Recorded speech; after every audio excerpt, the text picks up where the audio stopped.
Landry Balbin, thank you for the super chat. Greatly appreciate you. Landry Balbin, who writes, I'm probably late as hell. Hey, Louie, how about we see what Thaddeus got for tight end 2 and see what Kelvin can do? I ain't gonna lie to you. I forgot all about Thaddeus Moss. I ain't gonna even lie. Wasn't all that blown away by him coming out of LSU. He would have gotten drafted had he not had the injury. You know, there was this talk about, and I was guilty of saying, hey, well, he didn't get drafted. Well, he didn't get drafted because he was hurt. But even hurt guys get drafted, okay? Like, let's not play ourselves. If you're talented enough, somebody will take a flyer on you. You don't have to be first-round talented to be injured and still get drafted. You could be a third-round prospect, get injured, and still be a fifth-round pick. He wasn't viewed as that. He wasn't viewed as a guy worthy of taking in the draft, despite having the season he had at LSU. Why? Because they didn't view him as being a difference maker at the tight end position. No one in the league did. And that injury just made it easier to say, hey, we could take another dude instead. So I ain't gonna lie to you. I haven't even given Thaddeus Moss much thought. But he'll get an invite to camp. He'll be at camp. If he's any good and he's healthy, he'll show out. Because we don't have anything at tight end right now. So I don't know what they're gonna do. If they're going to add a veteran and a guy in the draft, if they're just going to add a couple of guys in the draft, if they're just going to add a couple of veterans in free agency, I don't know what they're going to do. But they got to do something at tight end. They got to do something. As far as Kelvin Harmon is concerned, he'll get an opportunity next year. We got nothing at receiver outside of Terry right now. When I say nothing, we got nothing concrete. You know, I'm still a Steven Sims Jr. fan, but he can be replaced. Last year was disappointing because he lost his confidence a little bit. We saw him gaining it a bit down the stretch, but he still had a drop in that Tampa Bay game. Still had a drop. You know, so he's a guy that can be replaced. I still think there's a place on this roster for him, but Kelvin Harmon is going to be on this team. AGG is going to be on this team. Terry McLaurin is going to be on this team. Those are your three definites for me at receiver. Nobody else is a lock. Cam Sims is a free agent. Don't think he's going anywhere. I think he'll be around. And if he is re-signed, then at that point, I will say he's a lock to be on this football team. But right now, I can't make that declaration. They're going to sign someone. If they don't sign someone, it will be the most wrong I've ever been in all of my years of doing this, because I feel 1,000% certain that they're going to sign somebody as a wide receiver. May not be who you want or who I thought or any of that stuff, but they're going to sign somebody, if not multiple guys at receiver. They're going to sign at least one big one, I think.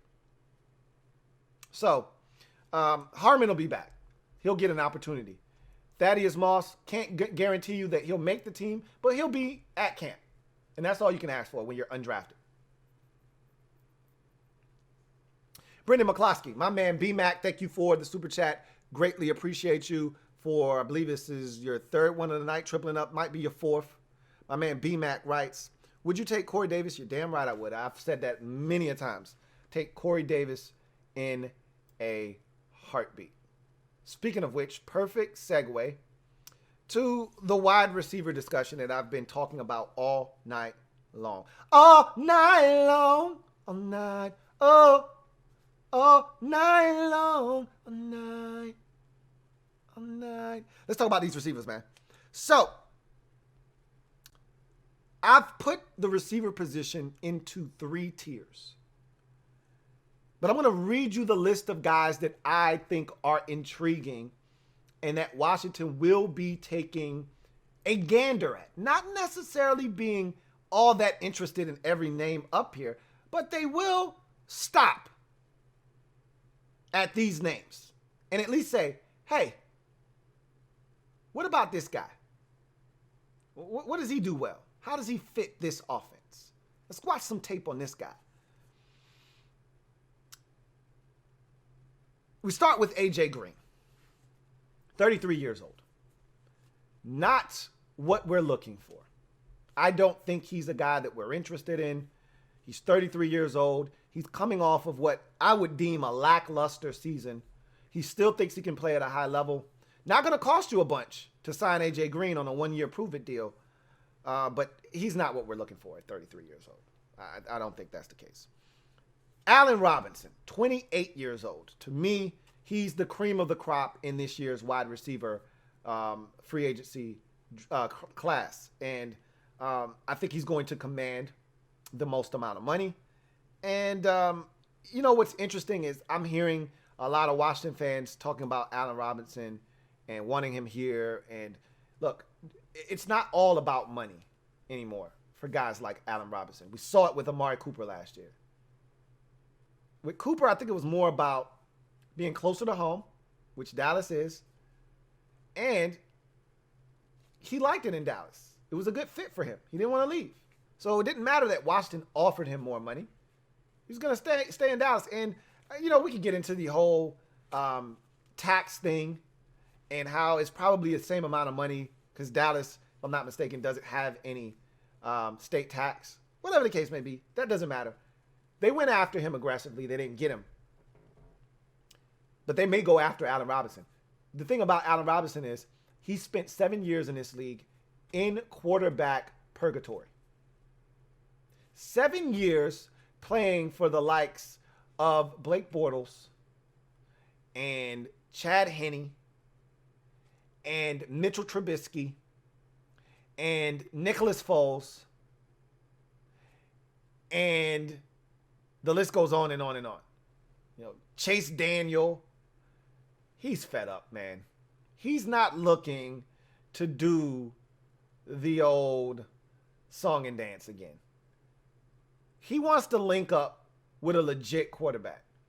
He's not looking to link up with Alex Smith and a couple of question marks or some young guy to be named later. I don't think Allen Robinson wants to come here because he can get his $20 million from anywhere. He doesn't have to get it here.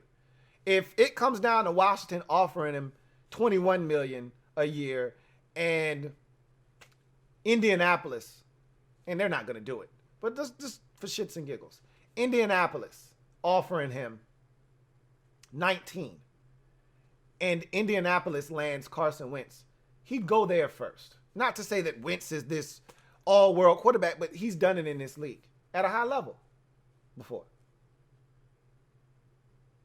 If Cincinnati decides, hey, we want to spend at the receiver position, he'll go play with Joe Burrow before he comes to Washington. If Seattle says, hey, we need to pair up, they're not going to do this. They've already spent money at receiver. But if they say, hey, we need to pair up DK and Lockett with one more dude, they're not going to do this, but I'm just throwing this out. He's going to go to Seattle to play with Russell Wilson. You see where I'm going with this. There are more attractive destinations with quarterbacks that have higher status within league circles that Allen Robinson's going to look at and say, I'm not doing this shit again. If I go to Washington, I could be catching passes from Taylor Heineke and Kyle Allen. Literally, in a playoff game, Terry McLaurin and Steven Sims and Cam Sims and Logan Thomas were this close from catching passes from Steven Montez. I don't think Allen Robinson wants any part of that. But, hey, a wise man once told me, money talks and everything else can take a walk. T.Y. Hilton, he's 32. I'm not interested. Didn't see the T.Y. of... Matter of fact, T.Y. looked like Eugene this past year. Don't know if T.Y. even exists anymore. And he's 32. I'm good. Samuel Watkins. Y'all give it up for Mr. Samuel Watkins. He's 28 years old. He'll be a free agent. I'm good. I'm good on Samuel Watkins. Here's why. You can't rely on Sammy to play 10 games in a season. You might get a cool 9 from Sam. In a good year, you'll get 10, 11. Now, that's a great year for Watkins. You know he's going to pull a hammy and miss 4 to 6 weeks. He's going to give you a strong 4, and then he's going to get turf toe, and he's going to miss another 3 to 5 weeks. And when you look up, you're like, man, shit. I just wasted a year. I only got 7 games out of Samuel Watkins. I'm good. I'm good on Samuel Watkins. But when he's on, he's a problem. I'm good though. Marvin Jones is a guy that I think a lot of Washington fans are intrigued by despite his age. He's 31 years old. But he's still playing at a high level. When we say veteran, that's a little too veteran. It's a little too veteran for us. Let somebody else get Marvin Jones. Corey Davis. That's in my wheelhouse. 26 years old. Coming off of his rookie deal. Showing some things. Can be inconsistent at times. I'll admit that. But I think the best is yet to come. I like Corey Davis. I'd like to see him in a Washington uniform. Will it happen? I don't know. We'll see. Will Fuller, another guy, really intrigued by. He's a Golden Domer. You know how I feel about my Golden Domers. Most explosive receiver not named Tyreek Hill in the league, to me, is Will Fuller. I'd love to have him in Washington. He's exactly what we're looking for. Another speed demon opposite of Terry. And truly a guy that takes the top off of a defense. Yeah, he comes with some baggage. Got the PED suspension last year. Was suspended for the final 6 games, which means he's 1 PED positive test away from being suspended indefinitely. I'm aware. He's also another one of these high-maintenance athletes. He's a foreign car, always in the shop, needing some maintenance. I'm aware. I just talked about Samuel Watkins and him needing a tune-up on the hamstring, him needing a realignment on the ankle. I'm aware that Will Fuller, not too much different. But when he plays, he's electrifying. I like Will Fuller. Louie